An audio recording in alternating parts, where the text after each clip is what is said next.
نماز میں کب اعوذ باللہ اور بسم اللہ پڑھنا ہے اور کب نہیں پڑھنا، یہ سوال بہت سے لوگوں کے ذہنوں کے اندر رہتا ہے کہ ہم کب اعوذ باللہ من الشیطان الرجیم بسم اللہ الرحمن الرحیم کب پڑھیں اور کب نہ پڑھیں۔ تو آپ کو یہ بات ذہنوں کے اندر رہنی چاہیے کہ جب بھی آپ نماز پڑھنے کے لیے کھڑے ہوں، چاہے آپ فرض نماز پڑھ رہے ہوں، وہ فرض نماز 4 رکعت والی ہو، 3 رکعت والی ہو،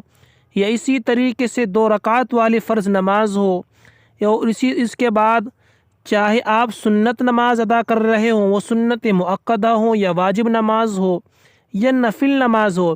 جب آپ نماز پڑھنے کے لیے کھڑے ہوں، اس کے بعد جب آپ تکبیر تحریمہ کہیں یعنی اللہ اکبر، اللہ اکبر کہنے کے بعد سب سے پہلے آپ کو ثنا پڑھنا ہے، یعنی سبحانک اللہم و بحمدک و تبارک اسمک و تعالی جدک و لا الہ غیرک، یہاں سے نماز شروع کرنی ہے۔ اس سے پہلے آپ کو اعوذ باللہ اور بسم اللہ نہیں پڑھنی۔ اب اس کو پڑھنے کے بعد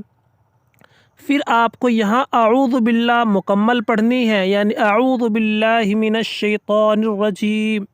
بسم اللہ الرحمن الرحیم۔ اس کے بعد یہ پڑھنے کے بعد یعنی جب نماز شروع کر رہے ہیں ثنا پڑھنے کے بعد، اس کے بعد آپ کو اعوذ باللہ اور بسم اللہ پڑھنی ہے۔ اس کے بعد سورہ فاتحہ پڑھیں گے۔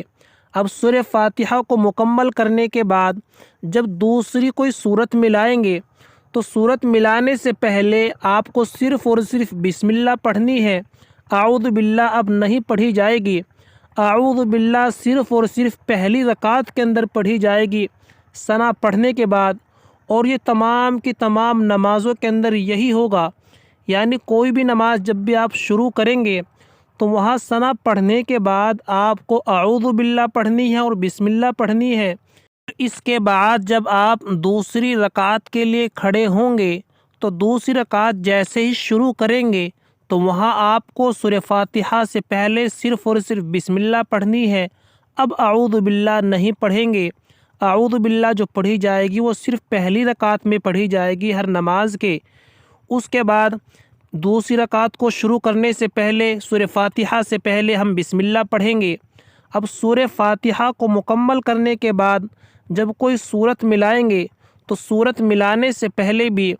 یہاں بھی آپ کو بسم اللہ پڑھنی ہے، اور جب آپ تیسری رکعت کے لیے کھڑے ہوں گے تو تیسری رکعت کے اندر بھی یہی کرنا ہے، یعنی سورہ فاتحہ سے پہلے آپ کو صرف اور صرف بسم اللہ پڑھنی ہے، اعوذ باللہ نہیں پڑھنی، اور یہی ہوگا چوتھی رکعت کے اندر، یعنی چوتھی رکعت کے شروع میں صرف بسم اللہ پڑھنی ہے، اعوذ باللہ جو پڑھنی ہے آپ کو صرف اور صرف وہ پہلی رکعت میں پڑھنی ہے۔ اس طریقے سے، اور یہ بھی آپ کے ذہن کے اندر رہے کہ اعوذ باللہ یا بسم اللہ جو پڑھی جاتی ہے وہ نماز کے اندر سورہ فاتحہ سے پہلے یا کسی سورت کو شروع کرنے سے پہلے پڑھی جائے گی، تشہد کے اندر نہیں پڑھی جائے گی، اور اسی طریقے سے درود شریف سے پہلے بھی نہیں پڑھی جائے گی۔